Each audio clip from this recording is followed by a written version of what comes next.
पुणेकरांसाठी ही अत्यंत महत्त्वाची बातमी आहे। सध्या पुण्यामध्ये मोबाईलची माकड चेष्टा सुरू आहेत।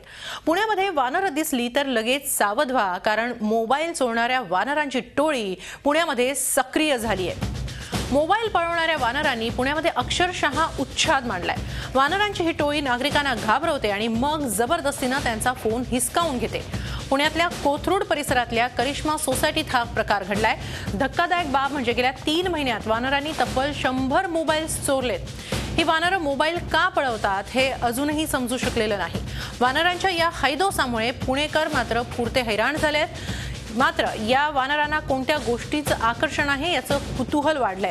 दरम्यान या वानरांच्या टोळीचा बंदोबस्त करण्यासाठी क्रिएटिव्ह फाउंडेशनने प्रशासनाकडे तक्रार केली आहे। क्रिएटिव्ह फाउंडेशनच्या संदीप खर्डेकर यांनी पत्र लिहून मनपा, पोलीस आणि वन खात्यानं या वानरांचा बंदोबस्त करावा अशी मागणी केली आहे। अशा या चोर वानरांमुळे पुणेकर मात्र पुरते हैराण झालेले आहेत। ही वानरं ही मोबाईल्स का चोरतायत, ते कुठे नेतात याबाबत अद्याप काही समजू शकलेलं नाहीये। वानर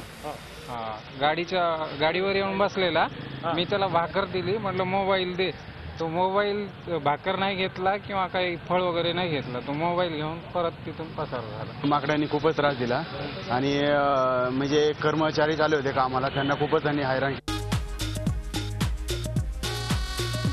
एकूणच आपण या व्हिज्युअल्स मधून पाहतो आहोत ही माकडं किंवा वानरं कशाप्रमाणे मोबाईलची चोरी करतात। या वानराच्या हातात हा मोबाईल स्पष्टपणे दिसतो। मात्र ही वानरं ही मोबाईल्स का चोरी करतात, ही मोबाईल्स अखेर ते घेऊन जातात कुठे, काय करतात, कोणत्या गोष्टीचं त्यांना नेमकं आकर्षण आहे आणि जेणेकरून ते हे मोबाईल चोरतात याबद्दल फारसं काही समजू शकलेलं नाहीये। मात्र तब्बल 3 महिन्यांमध्ये 100च्या वर मोबाईल्स या वानरांनी चोरलेले आहेत।